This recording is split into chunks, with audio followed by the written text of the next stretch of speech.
Very good evening. Welcome to the debate.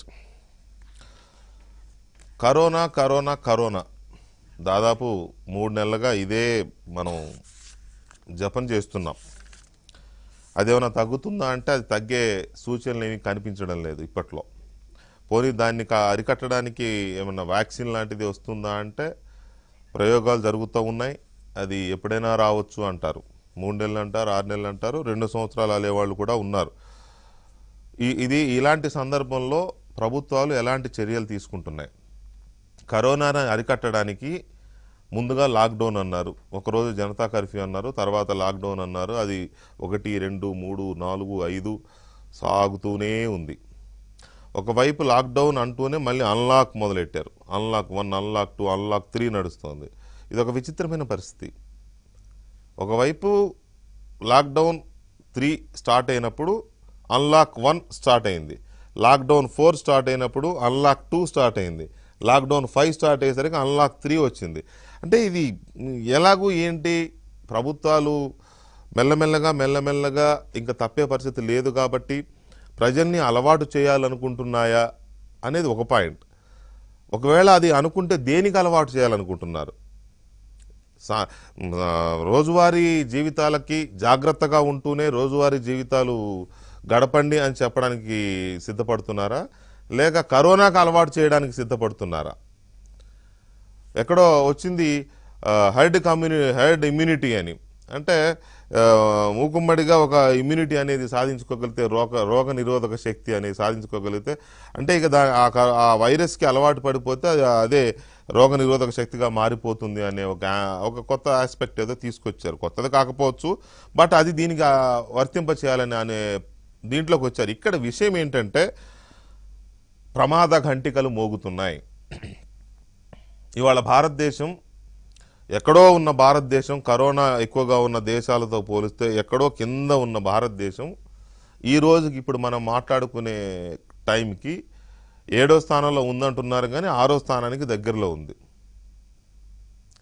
July మొదటి వారానికల్లా ఖచ్చితంగా అది 3 లేదా 4 స్థానాలకు చేరుతుంది అనేది ఒక అంచనా. అది పెరుగుతున్న గ్రోత్ని చూస్తుంటే ఎంత స్పీడ్గా పెరుగుతుందంటే, మొదట్లో మనం 1 కేసు, 2 కేసులు, 3 కేసులని చేతి వేళ్ల మీద లెక్క పెట్టుకున్న కేసులు లక్షల్లోకి వెళ్ళిపోయినాయి.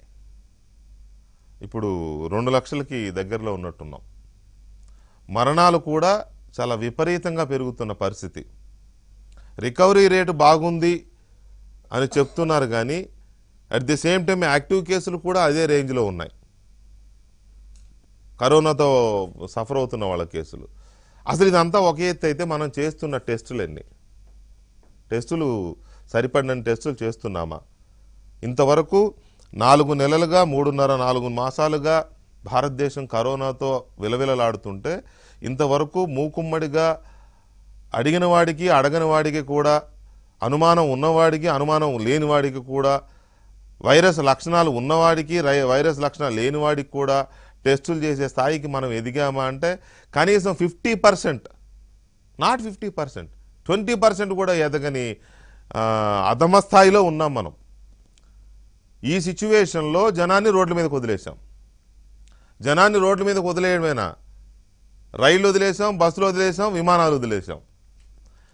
ఇక్కడ మనం రోడ్ల మీద నడిచి వెళ్ళిన వందల వేల కిలోమీటర్లు నడిచి వెళ్ళిన రోజువారీ కూలీలు కనపడతారు, బస్సుల్లో వెళ్ళిన పేద ప్రయాణికులు కనపడతారు, రైళ్లలో వెళ్ళిన సుదూర ప్రయాణికులు కనపడతారు, ఇంతో అంతో ఆర్థిక స్తోమత ఉండి విమానాల్లో వెళుతున్న ప్రయాణికులు కనపడతారు డొమెస్టిక్ సర్వీసెస్లో. కానీ వీళ్ళు వెళుతున్నది ప్రయాణికులు కాదు, అవి మోసుకెళ్తున్న ఆ వాహనాలు మోసుకెళ్తున్నది కరోనాని. ఈ మాట నేను అనడంలా, మనకు కనపడుతున్న గణాంకాలు చెప్తున్నాయి ఏ రేంజ్లో పెరిగిపోతుందో కరోనా స్టాటిస్టిక్స్. ఆంధ్రప్రదేశ్, తెలంగాణలో తీసుకుంటే 150-200 టచ్ చేస్తుంది రోజు వస్తున్న సంఖ్య. మరణాల సంఖ్య 5-6 నమోదవుతున్నాయి రోజు. ఇదంతా చాలా ప్రమాదకరమైన పరిస్థితి. అన్నిటికీ మించి ఇప్పటి వరకు పట్టణ ప్రాంతాలకే పరిమితమైన కరోనా ఇవాళ పల్లెలకు పాకుతోంది. నిన్నటి లెక్కలు, మొన్నటి లెక్కలు తెలంగాణలో చూస్తే ఎక్కడో సుదూర ప్రాంతంలో, తెలంగాణ మారుమూల ప్రాంతంలో ఉన్న పల్లెల్లో కూడా వచ్చి పడింది. ఉదాహరణకి ఖమ్మం జిల్లా నేలకొండపల్లి, ఒక్క నేలకొండపల్లిలోనే 8 కేసులు వచ్చినాయి. ఎక్కడో ఆంధ్రప్రదేశ్లో ఎక్కడో అనంతపురం జిల్లాలో ఉన్న ఒక మంత్రి గారి కుటుంబానికి కేసులు వచ్చినాయి, పాజిటివ్ వచ్చింది. అన్నిటికంటే విచిత్రంగా రంపచోడవరం ఏజెన్సీలోని ఒక చిన్న గిరిజన గూడెంలో ఒక కరోనా రోగి బయటపడ్డాడు. ఎట్లా వచ్చింది ఇదంతా? కేవలం మనుషులు ప్రయాణించడం వల్ల. అలాగని లాక్డౌన్ అలాగే ఉంచుదామా అంటే దేశం ఎంతకాలం తాళాలు వేసుకుని కూర్చోగలరు? ఇది చాలా ప్రమాదకరమైన పరిస్థితిలో ఉన్నాం. ఎక్కడో తప్పు జరుగుతోంది, ప్రభుత్వాలు చేతులెత్తేసే, ఒక రకంగా చేతులెత్తేసాయనే విమర్శలు చాలా పెద్ద పెద్ద మేధావులు చేస్తున్నారు. చేయాల్సిన తరహాలో లాక్డౌన్ చేయకుండా, చేయాల్సిన తరహాలో అన్లాక్ చేయకుండా చేతులెత్తేసి మీ చావు మీరు చావండి, కరోనా చావు కరోనా చేస్తుంది, ఎలా అయ్యేది అలా అవుతుంది, దైవాధీనం అన్నట్టుగా వదిలేశారనేది చాలామంది చెప్తున్నమాట. ఇవాళ ఇదే మన ముందున్న ప్రధానమైన సమస్య. ఈ పరిస్థితుల నుంచి ప్రజలు ఎలా బయటపడాలి, ఎలా జాగ్రత్త పడాలి, తమను తామును ఎలా రక్షించుకోవాలి అనేది చాలా కీలకమైన ప్రశ్న. దీంట్లో మనతో డిబేట్లో పాల్గొనడానికి కొమ్మారెడ్డి పట్టాభిరామ్ గారు, తెలుగుదేశం పార్టీ అధికార ప్రతినిధి, అలాగే డాక్టర్ ప్రకాష్ రెడ్డి గారు, తెలంగాణ భారతీయ జనతా పార్టీ అధికార ప్రతినిధి, అండ్ డాక్టర్ జి గంగాధర్ గారు, కాంగ్రెస్ పార్టీ ఆంధ్రప్రదేశ్ శాఖ అధికార ప్రతినిధి, అండ్ బొలిశెట్టి సత్యనారాయణ గారు, జనసేన పార్టీ ఆంధ్రప్రదేశ్ శాఖ ప్రధాన కార్యదర్శి డిబేట్లో ఉన్నారు. మరి కాసేపట్లో మనతో శ్రీభూషణ్ రాజు గారు, వైద్య నిపుణులు, హైదరాబాద్ నిమ్స్లో నెఫ్రాలజీ డిపార్ట్మెంట్ హెడ్ కూడా అయిన శ్రీభూషణ్ రాజు గారు కూడా మనతో జాయిన్ అవ్వబోతున్నారు. ముందుగా డాక్టర్ గంగాధర్ గారు, నేను ఇంట్రొడక్షన్లో చెప్పిన దానితో మీరు ఎంతవరకు ఏకీభవిస్తారు? పూర్తిగా 100% ఏకీభవిస్తున్నాను. ఈ మధ్య ఒక ఫ్రెండ్ పంపిన ఒక కథ చదివాను, ఒక పిట్ట కథ వీకే గారు. అదేంటంటే ఒక నేరస్తుడికి శిక్ష వేసేటప్పుడు 3 ఛాయిస్లు ఇచ్చారంట. ఒకటి 100 ఉల్లిగడ్డలు తినటం, లేకపోతే 100 రాడ్ దెబ్బలు తినటం, లేకపోతే 1000 బంగారు నాణ్యాలు ఫైన్ కట్టడం అనేది. ఉల్లిగడ్డలు తినటం తేలిగ్గా ఉంటుంది కదా అని ఉల్లిగడ్డలు తినటం మొదలెట్టాడంట. ఓ 30-40 తినగానే టారెత్తిపోయి దాన్ని మధ్యలో ఆపేసి, బాబాయ్ నా వల్ల కాదు, రాడ్ దెబ్బలు తింటానన్నాడంట. తర్వాత రాడ్ దెబ్బలు కూడా ఒక 30-40 తినగానే మంటెత్తిపోయి మళ్ళీ లేదు ఆ బంగారు నాణ్యాలు కడతానని 1000 బంగారు నాణ్యాలు కట్టాడంట. ఇలా ఉంది పరిస్థితి. ఇవాళ మనం కరోనాని హ్యాండిల్ చేసిన తీరు మన ప్రభుత్వాలు ఈ రకంగా ఉందని చెప్పుకోక తప్పదు. మీరన్నట్టు పెద్దలు, మేధావులు, బాగా ఎక్స్పర్ట్స్, పబ్లిక్ హెల్త్ ఎక్స్పర్ట్స్, ఎపిడమియాలజిస్టులు మీరు చెప్పినటువంటి విషయాల్ని చెప్పారు. అదే ఆ విమర్శలు ఎవరో లే పర్సన్స్ చేయలేదు, లేకపోతే రాజకీయ నాయకులు చేయలేదు, లేకపోతే విమర్శలు చేయాలనుకొని చేసేవాళ్ళు కాకుండా ప్రముఖమైనటువంటి ఎపిడమియాలజిస్టులు, ఎయిమ్స్లో సోషల్ అండ్ ప్రివెంటివ్ మెడిసిన్ ప్రొఫెసర్గా ఉన్నవాళ్ళు, ఎపిడమియాలజీ డిపార్ట్మెంట్ ప్రొఫెసర్గా ఉన్నవాళ్ళు, మాజీ ప్రొఫెసరు బెనారస్ హిందూ యూనివర్సిటీకి సంబంధించిన వాళ్ళు, వీళ్ళల్లో స్వయంగా 2 అయితే ఐసీఎంఆర్ ఏర్పాటు చేసినటువంటి టాస్క్ ఫోర్స్లో కూడా మెంబర్స్గా ఉన్నవాళ్ళు. వాళ్ళు ఏం చెప్తున్నారంటే ప్రభుత్వం ఎక్స్పర్ట్స్, పబ్లిక్ హెల్త్ ఎక్స్పర్ట్స్, ఎపిడమియాలజిస్టుల అభిప్రాయాలని తీసుకోకుండా కేవలం బ్యూరోక్రాట్స్ అభిప్రాయాల ప్రకారం పోతూ, వాస్తవాల మీద ఆధారపడకుండా, సైంటిఫిక్ ఎవిడెన్స్ మీద ఆధారపడకుండా, ఎవిడెన్స్ బేస్డ్గా నిర్ణయాలు తీసుకోకుండా, చివరికి లాక్డౌన్ విషయంలో కూడా ఎవిడెన్స్ బేస్డ్ నిర్ణయాలు తీసుకోకుండా చాలా హ్యాఫజార్డ్గా వ్యవహరించడం మూలంగా ఈ పరిస్థితి వచ్చింది అని చెప్తున్నారు. వాళ్ళైతే లాక్డౌన్ అయితే ఒక డ్రెకోనియన్ లాక్డౌన్ డ్రెకోనియన్ అని కూడా వాడారు అన్నమాట. వాళ్ళు ఈ మధ్యనే మే 25న ప్రధానమంత్రి గారికి ఒక లేఖ రాశారు. 3 సంఘాలకు సంబంధించిన వాళ్ళు, ఇండియన్ ఒక్క నిమిషం, వాళ్ళ ఆ సంఘాల పేర్లు కూడా నేను చదువుతాను ఒకసారి. ఇన్స్టిట్యూట్స్ పేర్లు: joint statement by the Indian Public Health Association, Indian Association of Preventive and Social Medicine and Indian Association of Epidemiologist. Submit చేశారు నరేంద్ర మోడీ గారికి మే 25న. దీంట్లో doctor DCS Reddy, former professor at the Banaras Hindu University, and doctor Shashikant, ఈయన present professor and head of the community medicine department ఏఏఎంఎస్లో, వీళ్ళు వెలిబుచ్చినటువంటి అభిప్రాయాలు, వీళ్ళు వాళ్ళ సైంటిఫిక్ టెర్మినాలజీ వాడుతూ వెలిబుచ్చినటువంటి అభిప్రాయాలని మీరు అతి సాధారణమైన భాషలో సామాన్యులకు అర్థమయ్యేలాగా చెప్పారు. ఇవాళ మనం వివిధ దేశాల్లో ఉన్నటువంటి అనుభవాలను తీసుకోకుండా వివిధ దేశాల్లో టెస్టింగ్, ట్రేసింగ్, ట్రీటింగ్ అనేటువంటి WHO ఇచ్చినటువంటి గైడ్లైన్స్ని కానీ వాటిని తీసుకోకుండా టెస్ట్ చేసే విషయంలో ఇంకా చాలా వెనకబడి ఉన్నాం. ఇప్పటికీ కూడా మనం దాదాపు 130వ స్థానంలోనో 140వ స్థానంలోనో ఉన్నాం ప్రపంచవ్యాప్తంగా టెస్టులు చేస్తున్నటువంటి వాటిలో. ఈ టెస్ట్ చేయటం వల్ల ఏంటి ఉపయోగం? అందరికి ఎక్కడ టెస్టులు చేస్తామని ఒక వాదన, పిడి వాదన ఒకటి వినిపిస్తున్నారు చాలామంది. ఎంతమందికని టెస్ట్ చేస్తాం? 135 కోట్ల మంది ఉన్నారు, అందరికీ ఎట్లా టెస్ట్ చేస్తాం? అందరికీ టెస్ట్ చేయమని కూడా ఎవరు చెప్పట్లేదండి, అందరికీ టెస్ట్ చేయమంటలేదు. అది సిమ్టమ్స్ ఉన్నవాడికే కాకుండా మాస్ ర్యాండమ్ టెస్టింగ్ చేయాలని చెప్తుంటే కనీసం సిమ్టమ్స్ ఉన్న వాళ్ళకు కూడా టెస్ట్ చేయట్లా. కరోనా పాజిటివ్ కేసు వచ్చినప్పుడు వాళ్ళ కాంటాక్ట్స్ని కూడా టెస్ట్ చేయనటువంటి పరిస్థితి.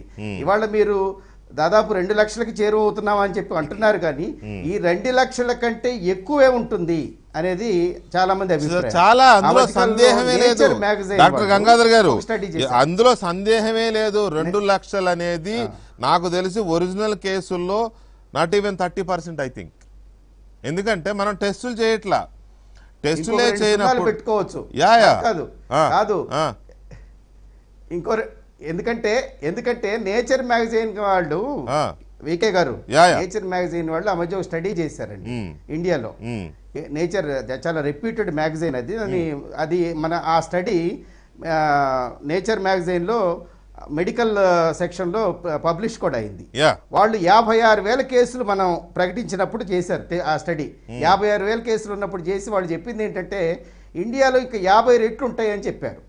56,000 కేసులు ఉన్నప్పుడు 50 రెట్లు ఉన్నాయని చెప్పారంటే అప్పటికే 28 లక్షలు ఉన్నట్టు. అంతే కదా. ఇప్పుడు దాదాపు 2 లక్షలు అంటే 50 రెట్లు అంటే ఎంత? 10 కోట్లు. అవును, ఎందుకంటే ఇంత పెద్ద దేశంలో, ఇంత జనసాంద్రత ఉన్న దేశంలో, ఇంత కిక్కిరిసిపోయి ఉన్న దేశంలో, భూమి తక్కువ జనాభా ఎక్కువ ఉన్న దేశంలో ఉండే అవకాశాలు ఉన్నాయా లేవో మనం ఖచ్చితంగా ఇదమిద్దంగా చెప్పలేకపోయినా ఉండే అవకాశాలు మాత్రం, ప్రాబబిలిటీ మాత్రం ఉంటుంది. ఒక్క నిమిషం గంగాధర్ గారు, ఒక్క నిమిషం శ్రీభూషణ్ రాజు గారిని అడుగుదాం. శ్రీభూషణ్ రాజు గారు తీసుకుంటా please cooperate with me please కొంచెం. శ్రీభూషణ్ రాజు గారు, ఇది మనం మెల్లమెల్లగా అన్లాక్ చేస్తున్నాం అని చెప్పుకుంటూ అన్లాక్ వెళ్తున్నారు. ఇప్పుడు మనం ఏ పొజిషన్లో ఉంటామంటే లాక్డౌన్ 5.0, అన్లాక్ 3.0 ఇక్కడ ఉన్నాం మనం. 3.0 అనే పేరే కానీ టోటల్ ఓపెన్, ఇంకెక్కడ ఏది క్లోజ్ ఉంది చెప్పండి? ఏది క్లోజ్ లేదు. ఆ సినిమా థియేటర్ లేదో ఒకటి ఉన్నట్టుంది, ఇంకేదైనా ఒకటి అలా ఉండవచ్చు తప్ప ఎవ్రీథింగ్ ఓపెన్ కదా. ఈ పరిస్థితుల్లో కరోనా జస్ట్ లైక్ దట్ అన్నట్టు వెళ్ళిపోతూ ఉంది, స్ప్రెడ్ అయిపోతూ ఉంది. మనమే క్యారీ చేస్తున్నాం, మనుషులే క్యారీ చేస్తున్నారు. ప్రజలు ఎంత స్వేచ్ఛగా ఫీల్ అవుతున్నారంటే మర్చిపోయారు అసలు కరోనా అనేదాన్ని. నాకు తెలిసి ఒక 10-15 రోజుల నుంచి పూర్తిగా ప్రజలు మర్చిపోయి అలయబలై తిరిగేస్తున్నారు. ఈ సిచ్యువేషన్లో మనం ఎంత ర్యాపిడ్గా వెళతామో కరోనా బాగా ఉన్న దేశాల లిస్టులో టాప్ పొజిషన్ కానీ ఒక ఆందోళన నాకైతే ఉంది as a citizen of India. అంటే మీరు చెప్పింది డాక్టర్ గంగాధర్ గారు చెప్పింది అంతా కూడా నేను ఏకీభవిస్తాను. తాత్కాలికంగా పాక్షికంగా రీజన్ ఏంటంటే అంటే మామూలుగా మనందరికీ ఒక గమ్మత్తైన కాన్సెప్ట్ ఒకటి సొసైటీలో ఉంటుంది, సెకండ్ ఒపీనియన్ అంటూ. అంటే మీరు ఒక డాక్టర్ మిమ్మల్ని చాలా ఏళ్ళుగా చూసిన డాక్టర్ మిమ్మల్ని చూసిన తర్వాత ఫలానా ఒపీనియన్ చెప్పిన తర్వాత కూడా వెళ్ళి మళ్ళీ second opinion, third opinion, fourth opinion తీసుకొని మళ్ళీ తీసుకుంటూ ఉంటాం. అంటే మనం ఎప్పుడు ఒక సలహాతో, ఒక సంప్రదింపుతో మనం ఎందుకో సంతోషంగా ఉండమనిపిస్తూ ఉంటుంది. అది మన భారతీయతత్వం, మనస్తత్వమా, అది మనిషితత్వం. కాబట్టి ఇక్కడ కూడా మనం అంటే డాక్టర్ గా నేను ఆపాదించి సామాజిక శాస్త్రాన్ని కొంచెం అప్లై చేసి చూస్తే ఇక్కడ కూడా అంతే. సో యుద్ధ నీతి ఏ ఇద్దరికి ఒక్కలానే ఉండదు, యుద్ధ రీతి కూడా ఉండదు. యుద్ధం మొదలుపెట్టిన రోజుకి చివరి రోజు కూడా ఒకే రకమైనటువంటి ప్రణాళికతో ఉండడం కూడా సాధ్యం కాదు. భారత ప్రభుత్వం అప్పుడు ఎందుకు చాలా పరీక్షలు చేయలేకపోయింది అనడానికి రకరకాల కారణాలు ఉన్నాయి. ఒకటి నేను శాస్త్రీయంగా చెప్పాలనుకుంటే అప్పుడు మనకు ఉన్నటువంటి ఆర్టీపీసీఆర్ అనేది అద్భుతమైన పరీక్ష. అది చాలా కుల్ల అంటే 0 హళ్ళికి హళ్ళి అన్నట్టుగా ఖచ్చితంగా ఇది అని చెప్పగలిగేంత గొప్ప పరీక్ష కాదు, అది గుర్తుపెట్టుకోండి. ఇంకోటి మనం చేసే పద్ధతి థ్రోట్ స్వాబ్ దావా చేసే దాంట్లో 30-40% మంది మాత్రమే నిజంగా పాజిటివ్ వాళ్ళకి పాజిటివ్ చెప్పగలుగుతుంది. అంటే 30 పాజిటివ్ ఉన్న వాళ్ళలో 30-40% మంది చెప్పగలుగుతుంది, పూర్తిగా చెప్పడానికి సాధ్యం కాదు. అది చేయడానికి చాలా పెద్ద టెక్నిక్ కావాలి, అది పెద్ద చాలా ట్రైన్డ్ పీపుల్ స్వాబ్ తీసుకోవాలి. మీరు చూసే ఉంటారు ప్రత్యేక చేసే కియాస్క్ లో చేయి ఇలా పెట్టేసి స్వాబ్ ఇలా తీసుకోవాలి. ఆ స్వాబ్ ఎలా తీయాలని నేర్పించడానికి మనకు కొన్ని రోజులు పట్టింది. అంతకుముందు మనం ఎందుకు ప్రిపేర్డ్ గా లేమన్న విషయం పక్కన పెట్టేసేయండి.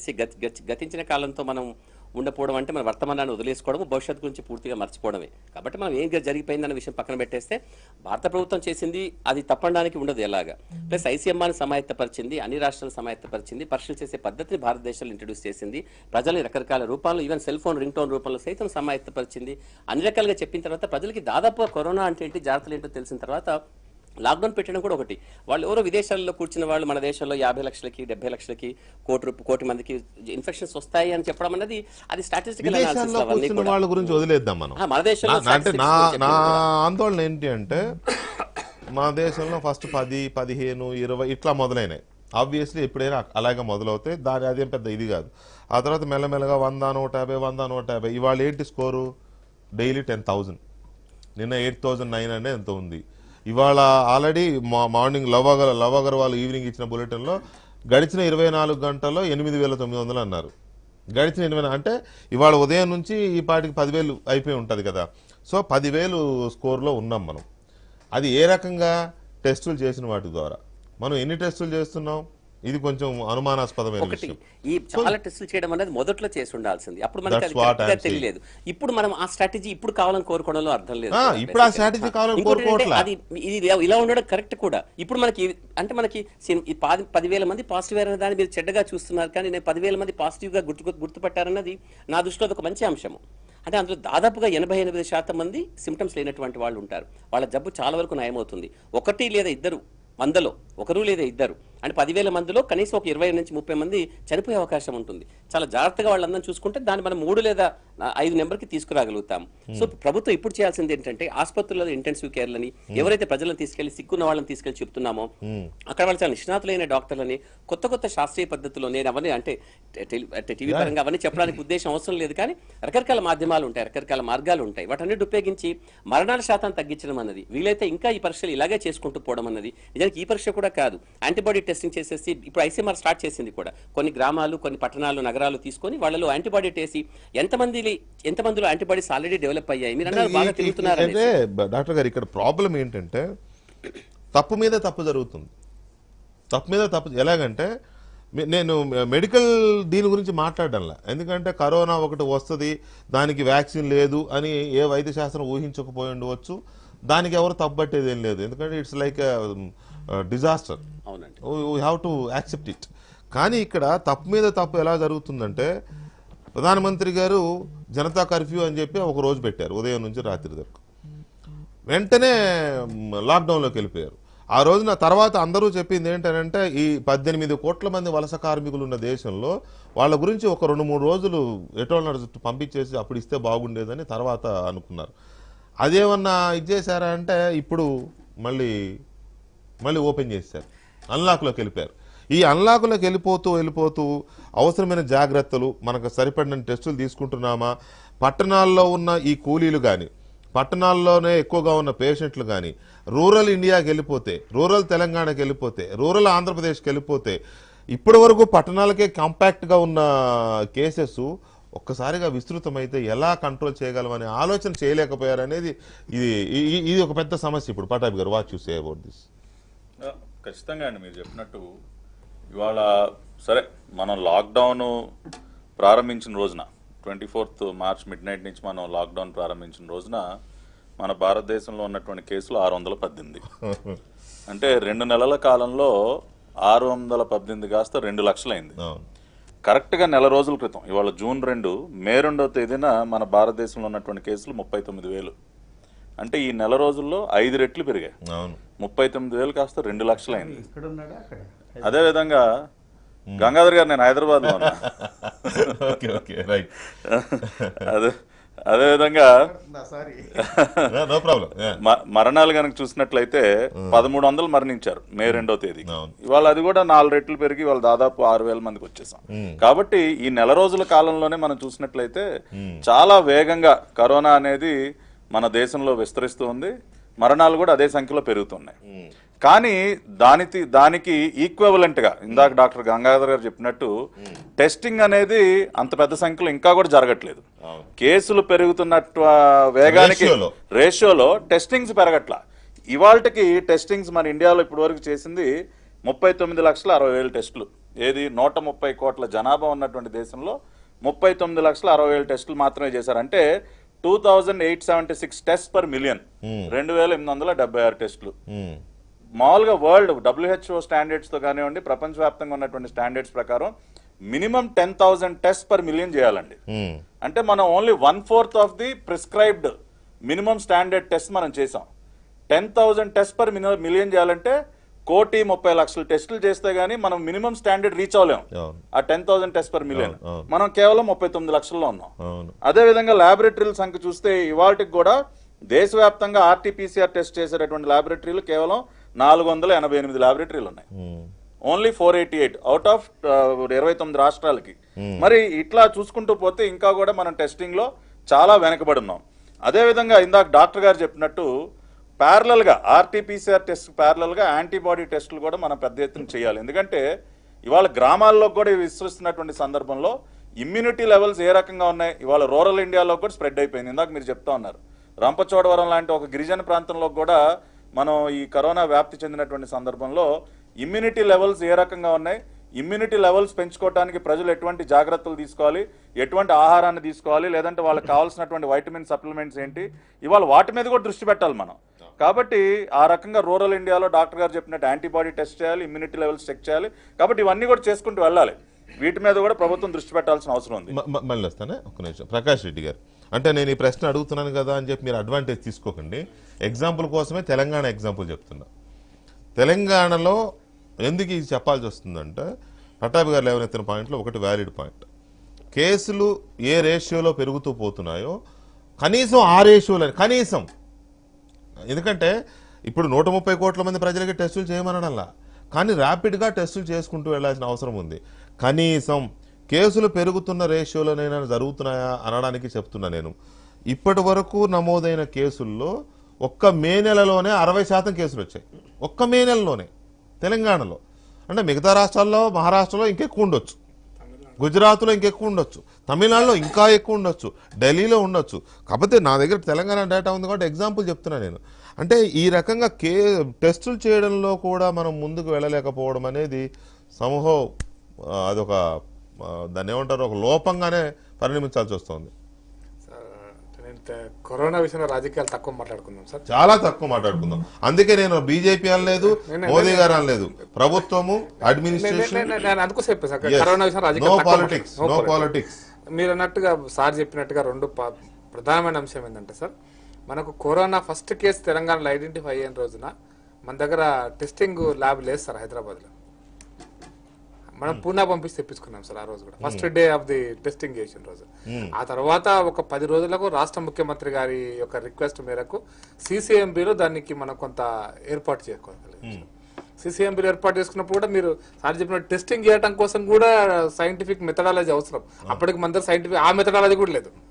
కాబట్టి టెస్ట్ కిట్లు రావాలా, వచ్చిన తర్వాత వాటి మీద కొంత ట్రైనింగ్ ఇవ్వాలి అక్కడ సైంటిస్టులకు, ఇచ్చిన తర్వాత టెస్టులు మొదలు పెట్టాలి. కొంత మనం ఆ CCMB రావడానికి కూడా నాకు కూడా ఏప్రిల్ 8వ తారీఖు క్లియరెన్స్ వచ్చింది. మనం ఆ లాక్డౌన్ ప్రకటించిన 10 రోజుల తర్వాత కానీ CCMBలో మనం మొదలు పెట్టలేదు. ఆ తర్వాత 10 రోజుల తర్వాత భారతదేశంలోనే అతి ఉత్తమమైనటువంటి DRDO స్పాన్సర్డ్ ఒక మొబైల్ ల్యాబొరేటరీ ఒకటి మనం ESI హాస్పిటల్ సనత్ నగర్ లో పెట్టుకోవడం జరిగింది సార్. అది కూడా రోజుకు 2-3 వేలకి టెస్ట్ చేయడానికి సంబంధించినటువంటి. కాబట్టి టెస్టులు అనేటువంటిదే రాజకీయ కోణంలో చూడాల్సిన అక్కర్లేదు సార్. కొన్నిసార్లు ICMR గైడ్ లైన్స్ కూడా ఉన్నాయి, కొన్నిసార్లు స్థానిక డాక్టర్ల యొక్క గైడెన్స్. రాజకీయ కోణంలో ఎందుకు నా పాయింట్ చెప్తా సార్, రోగాల కోణం, రోగి కోణంలో అంటే ఇక్కడ లోకల్ డాక్టర్స్ కొన్ని సజెస్ట్ చేస్తున్నారు. ICMR గైడ్ లైన్స్ కూడా ఉన్నాయి. మనం పెద్దలు చాలా మంది డాక్టర్స్ ఇప్పుడు ఇంకా తగ్గినారు, కానీ చాలా మంది ఇప్పుడు డాక్టర్ గారు లాంటి వాళ్ళు చాలా మంది పెద్ద పెద్ద డాక్టర్లు హైదరాబాద్ లో టీవీలోకి వచ్చి చెప్పినారు, ఈ వైరస్ ఇట్లా ఉంటుంది, ఈ వైరస్ యొక్క ఇది మారింది, ఈ స్ట్రక్చర్ మారింది, ఇరాన్లో ఈ స్ట్రక్చర్ ఉంది, అమెరికాలో ఈ స్ట్రక్చర్ ఉంది, వుహాన్లో ఈ స్ట్రక్చర్ ఉంటుంది అనేటువంటి చాలా చాలా చెప్పినటువంటి చర్చలు కూడా జరిగినాయి మనకు. కాబట్టి టెస్టులు అనేటువంటి జరగాలి ఒక పాయింట్. అయితే టెస్టులు ఒక్కటే ఈ సమస్యకు పరిష్కారం అయితే కూడా నేను అనుకోవడం లేదు సార్. టెస్ట్ జరగాలనే దాంట్లో నేను విభజించటం లేదు, జరిగితే మంచిది. కానీ టెస్టులు ఒక్కటే సమస్యకు పరిష్కారం అయిపోతే, టెస్టులు చేస్తే అన్ని సమస్యలు పరిష్కారం అయిపోతే ఏం కాదు సార్. దానికి మనం మిగతా మెజర్స్ తీసుకుంటూ టెస్టులు కూడా కొంత ఇంకా కొనసాగింపు చేస్తే బాగుంటుంది. అవసరమైనటువంటి ల్యాబ్స్ పెంచుకుంటే మిగతా మెజర్స్ ఏమున్నాయి, టెస్టులు చేస్తే రోగుల సంఖ్య వస్తుంది, వచ్చిన రోగుల్ని అదేంటది క్వారంటైన్ లో పెట్టాలి. నేను చెప్తాను సార్, ఇప్పుడు సిమ్టమ్స్ రాగానే సిమ్టమ్స్ కనపడాలి. ఏ సిమ్టమాటిక్ కూడా ఉన్నారు, సిమ్టమ్స్ కనపడ్డ వాళ్ళకి ఇప్పుడు చేస్తున్నారు సార్. ఏ సిమ్టమాటిక్ ఉన్న వాళ్ళకి చెయ్యాలన్నా వద్దనేటువంటిది చాలా చర్చ ఉంది. ఇప్పుడు చాలా మంది డాక్టర్ లాంటి వాళ్ళు కూడా, డాక్టర్ గారు కూడా కొన్నిసార్లు ఏ సిమ్టమాటిక్ ఉన్న వాళ్ళకి చేసేందుకు భయపడాలన్న చర్చ కూడా ఉంది. ఇప్పుడు నా పాయింట్ కూడా అదే కదా ప్రకాష్ రెడ్డి గారు. అసలు నో అంటే ఇక్కడ మనకేం ఆర్గ్యుమెంట్ లేదు. వీఆర్ ఆల్ ఫర్ పీపుల్, ప్రజల కోసము, కరోనా దీనికోసమే మనం మాట్లాడుతున్నాం. ఇక్కడ ఏం జరుగుతుంది, చర్చల్లోనే ఉంది. బొలిశెట్టి సత్యనారాయణ గారు చర్చల్లోనే ఉంది. సిమ్టమ్ ఉన్న వాళ్ళకే చేయాలా, సిమ్టమ్ లేని వాళ్ళకు కూడా చేయాలా? సిమ్టమ్ ఉన్న వాళ్ళకి చేయడానికే మనకి అవసరమైన కిట్లు లేవు, అవసరమైన మనం అంత టెస్టులు కూడా చేయలేకపోతున్నాం. ఒకవైపు ఇవేమీ చేయకుండానే అంతా ఓపెన్ చేసాం. ఓపెన్ చేయక తప్పుతుందా అంటే తప్పదు, చేయాలి. కానీ ఎంతవరకు చేయాలి, ఏమైనా లిమిట్గా చేశారంటే నో ఆల్మోస్ట్ 100% ఓపెన్ అయిపోయినాయి. పోనీ 98% అందాం, 100% అనకపోతే. హైదరాబాద్లో ట్రాఫిక్ జాములు అవుతున్నాయి, వైజాగ్లో ట్రాఫిక్ జాములు కనపడుతున్నాయి, విజయవాడలో ట్రాఫిక్ జాములు కనపడుతున్నాయి, ఢిల్లీలో ట్రాఫిక్ జాములు కనపడుతున్నాయి. అంటే జనం రోడ్డు మీదకి ఎక్కేశారు. రోడ్డు పక్కన టిఫిన్ సెంటర్లో ఇడ్లీ బళ్ళ దగ్గర ఇడ్లీ తినేస్తున్నారు, చాయ్ బళ్ళ దగ్గర చాయలు తాగేస్తున్నారు, పాన్ షాపుల దగ్గర పాలు తినేస్తున్నారు. ఇంకా వాట్ ఏం మిగిలింది కనుక? బిర్యానీ హోటల్ నుంచి బిర్యానీలు వస్తున్నాయి. ఇంకా ఏం మిగిలింది సార్? కానీ టెస్టుల విషయంలో ఇంకా చర్చలు ప్రాథమిక స్థాయిలో ఉన్నాం. అంటే వెంకటకృష్ణ గారు, ఇప్పుడు మనం ఆకలితో చావాలా రాకపోతే కరోనాతో చావాలా అని 2 ఆల్టర్నేటివ్స్ అండి. ఇప్పుడు దేశం ఎటువైపు వెళ్ళిందంటే, పేదవాళ్ళు చాలా ఎక్కువ మంది ఉన్న ఈ దేశంలో అన్నీ మూసేస్తే వాళ్ళు ఆకలితో చచ్చే పనైనా ఉంటుంది. రాకపోతే ఇప్పుడు అమెరికాలో ఆ రేషియల్ గొడవ వచ్చి తిరగబడినట్టు మన దేశంలో కూడా పేదవాడు గొప్పవాడిని కొట్టుకు తినాల్సిన పరిస్థితి వస్తుంది. ఎందుకంటే ఎకనామిక్ లాక్డౌన్ అనేది ఒక పెద్ద నిర్ణయం అండి. మోడీ గారు తీసుకున్నప్పుడు చాలా రిస్క్ తీసుకుని చేశారు. అది అన్లాక్ అయితే చెయ్యాలి. అయితే ఇక్కడ బాధ్యత ప్రభుత్వాల మీద కంటే ప్రజల మీద ఎక్కువ ఉంది వెంకటకృష్ణ గారు, మీడియా మీద ఎక్కువ ఉందండి. మనం ఎడ్యుకేట్ చేయాలి, మనం జాగ్రత్తగా ఉండాలి, ప్రజలు జాగ్రత్తగా ఉండాలి. ఇప్పుడు నేను అంటే పాజిటివ్ సైడ్ చెప్తాను. మీరు అంటే భయంకరమైన సైడ్ మీరు చూపించారు. పాజిటివ్ సైడ్ నేను చూసింది ఏంటంటే, ఒక మంగళ షాప్కి వెళ్తే అక్కడ కూడా అందరూ బయట నుంచి లోపల వరకు శానిటైజ్ చేసుకోవడం, లోపల రావడం, వాళ్ళు ఫేస్ మాస్క్ వేసుకున్నారు, చేసుకున్న వాళ్ళు ఫేస్ మాస్క్ వేసుకున్నారు. అలాగే బస్సులో వెళ్తే ప్రతి వాళ్ళు మాస్కులతో కనబడుతున్నారు. మోటార్ సైకిల్ ఇంత రష్ ఉన్నా కూడా, ట్రాఫిక్ జామ్ ఉన్నా కూడా, నేను వైజాగ్ లో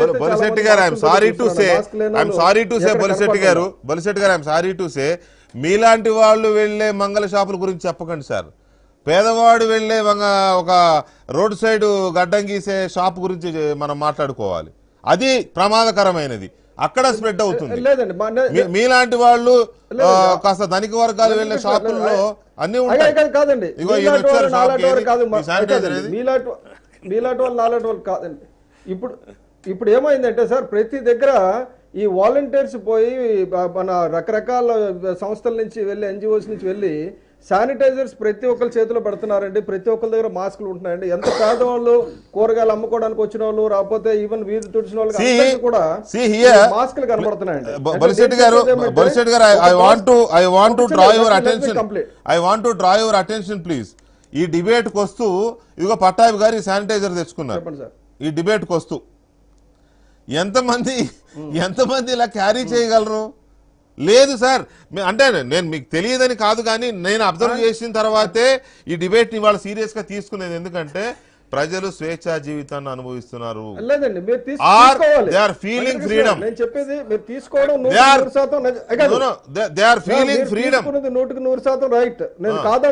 ఇది స్మెల్ బాగుంది, నేను కూడా వేసుకుంటా. చెప్పండి చెప్పండి సార్. మీరు తీసుకున్నది 100% కరెక్ట్ టాపిక్ అండి. ఇప్పుడు మనం ఎడ్యుకేట్ చేయాల్సిన అవసరం ఉంది. నేను చెప్పేది ఏంటంటే, ప్రభుత్వం మీద కంట ప్రజల మీద బాధ్యత ఎక్కువ ఉంది, number 1. Number 2 most important thing ఏంటంటే, సామాజిక దూరం పాటించడం అన్నది చాలా ఎసెన్షియల్. ఇది నెక్స్ట్. మూడోది, టెస్టింగ్ల కంట ఇన్ఫ్రాస్ట్రక్చర్ పెంచడం చాలా ఇంపార్టెంట్ అండి. ఇప్పుడు ఇంటెన్సివ్ కేర్ యూనిట్స్ ప్రతి విలేజ్ లోని ప్రైమరీ హెల్త్ సెంటర్లు ఇదే అదనుగా తీసుకుని ఎస్టాబ్లిష్ చేయాలండి. ఒక వార్ ఫుటింగ్ లో ప్రైమరీ హెల్త్ సెంటర్లు విలేజ్ లో ఎలా మనకి కరోనా వచ్చేస్తుంది కాబట్టి మనకి వార్ కావాలి అని పెట్టాలి. ఎందుకంటే ఇప్పటివరకు ప్రైమరీ హెల్త్ సెంటర్లు కరెక్ట్ గా లేవు. కాబట్టి ఇంకొకటి ఏమంటే సార్, మనం చాలా వరకు తీసుకోవాల్సింది, మీరు ఇదివరకు మీరు కూడా చెప్పారు చాలా డిబేట్ లో, ఈ వలస కార్మికులను పట్టించుకోవడం లేదు, రాకపోతే చాలా మంది నడుచుకుని వెళ్తున్నారు. నేను చెప్పేది ప్రతి రాష్ట్ర ప్రభుత్వం మీద ఒక బాధ్యత ఉందండి. అది ఈ బీజేపీ పాలిత రాష్ట్రం అవనండి, తెలంగాణ అవనండి, ఆంధ్ర అవనండి, ఒరిస్సా అవనండి. ఒక్కటేమంటే వాళ్ళ దగ్గర ఒక 10 లక్షల నుంచి 20 లక్షల మంది వరకు వస్తున్నారు అనుకోండి, వాళ్ళకి ఖర్చు పెట్టాల్సింది దాదాపు ఒక 200 కోట్లు 250 కోట్లు, మొత్తం 300 కోట్లు ఖర్చు అవుతుంది. వాళ్ళని సక్రమంగా వాళ్ళ అటెన్షన్ తీసుకొని వాళ్ళ ఇళ్ళకి తీసుకెళ్లి చేర్చే కార్యక్రమం, రాకపోతే క్వారంటైన్లో పెట్టే కార్యక్రమం కొద్దిగా పెద్ద ఎత్తున చేయాల్సిన పరిస్థితి ఉందండి. ప్రభుత్వాలు నేను ఎందుకు అంటున్నానంటే మీరు మాట్లాడేది ప్రాక్టికల్ గా ఉంది, ఐ టు అగ్రి. కానీ ఇక్కడ వస్తున్న కేసులు మనం చూసినప్పుడు ఆంధ్రప్రదేశ్ ప్రభుత్వం, ఉదాహరణకు చెప్తున్నా, ఆంధ్రప్రదేశ్ ప్రభుత్వం అనౌన్స్మెంట్ ఇస్తుంది ఏమని, ఇవాళ మా దగ్గర 132 కేసులు నమోదైనాయి, 132 కేసుల్లో 112 కేసులేమో ఇక్కడివి, 22 కేసులేమో ఇతర రాష్ట్రాల నుంచి వచ్చిన వాళ్ళవి. అంటే వాట్ డస్ ఇట్ మీన్? కరోనాని క్యారీ చేసుకొచ్చారనే కదా. అంటే దాని అర్థం కరోనా విమానంలోనో రైల్లోనో బస్సులోనో వచ్చిందనే కదా అర్థం. దీనికి ఇది ఎవరు మనం క్యారీ చేయించింది ఎవరు? ఇలాంటి పాయింట్స్ ఉన్నాయి. అలాగే ఇక్కడ ఇంకొక మాట కూడా చెప్తాను. ఒక మాట సార్ దయచేసి. ఇటలీ చాలా దారుణంగా ఎఫెక్ట్ అయింది. ఇటలీ ఆల్మోస్ట్ అసలు ఇంకేం లేదు, ఆ దేశమే రూయిన్ అయిపోయింది అనుకున్న పరిస్థితుల్లో ఆ దేశ ప్రధాని స్వయంగా అఫీషియల్గా అనౌన్స్ చేశారు, నేను చేతులు ఎత్తేస్తున్నాను, ఇంకా నా వల్ల కాదు అని అఫీషియల్గా చేసే స్టేట్మెంట్ చూసాం మనం. అలాంటి దేశంతో ఒక్కసారి పోలిస్తే ఇవాళ భారతదేశంలో రికవరీ రేటు 43%, ఇటలీలో recovery rate 65%. Please note this point sir. అలాగే స్పెయిన్లో 69%, స్పెయిన్లో 69%. ఇవి బాగా డిస్టర్బ్ అయ్యి బాగా డెస్ట్రాయ్ అయిన దేశాలు ఈ రెండు కరోనా ఎఫెక్ట్ కి. ఈ రెండిట్లో రికవరీ రేట్ మనకంటే చాలా ఎక్కువ ఉంది. ఒకటి. రెండోది యాక్టివ్ కేసెస్ లో మనం కంట్రీలో, ప్లీజ్ నేను ఇచ్చే డేటా ఒకసారి కొంచెం ప్లీజ్ ఆలకించండి. యాక్టివ్ కేసెస్ లో మనం 5th ప్లేస్ లో ఉన్నాం ప్రపంచంలో. అది కూడా చూడండి 7వ స్థానంలో ఉన్నాం అంటున్నాం, యాక్టివ్ కేసెస్ లో మాత్రం 5th ప్లేస్ లో ఉన్నాం. అంటే ఆ డిఫరెన్స్ ఎంతో లేదు. అందుకే నేను చెప్పింది జూలై నాటికి మనం ఎక్కడికో వెళ్ళిపోతాం. ఇక్కడ కాస్తో కూస్తో మనకు ఉపశమనం కలిగించే అంశం ఏంటి అంటే మరణాల సంఖ్య కొంచెం తక్కువ ఉంది, కాస్త ఉపశమనం. బై గాడ్స్ గ్రేస్ ఇండియాలో ఉన్న జనానికి మరి రోగనిరోధక శక్తి ఎక్కువ ఉందా, లేకపోతే 90% ప్రజలు, ఇది కూడా ఒక స్టాటిస్టిక్సే, 90% ప్రజలు ఈ దేశంలో 60 ఏళ్ల లోబడి ఉన్నవాళ్లే, 90% మంది పాపులేషన్. కాబట్టి అది కూడా కొంత కారణమవుతోందా? ఇలాంటివి చాలా ఉన్నాయి. డెత్ రేట్ చూసుకుంటే మనం ఇండియా 2.8% ఉంటే గ్లోబల్ రేట్ 6.3% ఉంది. చాలా వేరియేషన్ ఉంది మరణాల సంఖ్య. కాబట్టి ఈ ఒక్క విషయంలో మాత్రం కొంచెం మనం ఉపశమనం ఉంది. కానీ ఎంతవరకు రికవర్ అవుతాము, ఈ స్పీడ్ ఎక్కడ ఆగుతుంది, ఎక్కడ బ్రేక్ వేయగలుగుతాము? ఇప్పుడు పెరుగుతున్న ఈ కమ్యూనిటీ స్ప్రెడ్డింగ్ అనేది విపరీతంగా కూలీలు జనాలు ఊళ్ళకి తరలి వెళ్ళిపోయిన తర్వాత ఈ కమ్యూనిటీ స్ప్రెడ్డింగ్ విపరీతం అయిపోతే అప్పుడు కంట్రోల్ చేయగలమా? సామాన్య మానవుడు జాగ్రత్త తీసుకుని ప్రాణం పోకుండా తనను తాను కాపాడుకోగలడా? మీలాగా, నాలాగా, ఈయనలాగా, ఆయనలాగా ఒక ఎడ్యుకేటెడ్ మ్యాన్ ఎలాగైతే కేర్ తీసుకుంటాడో, హోమ్ క్వారంటైనా ఇంకో క్వారంటైనా చేసి ఇలా శానిటైజర్లు వెంటేసుకుని తిరగగలిగే అంత స్పృహ సామాన్య మానవుడికి ఉంటుందా? పల్లెటూరు జీవికి ఉంటుందా? నాకేం కాదు అనే ఒక ఓవర్ కాన్ఫిడెన్స్తో పోతే మరణాల సంఖ్య పెరిగితే అప్పుడు నష్టపోయేది మనమే. ఈ యాంగిల్ చర్చించే ముందు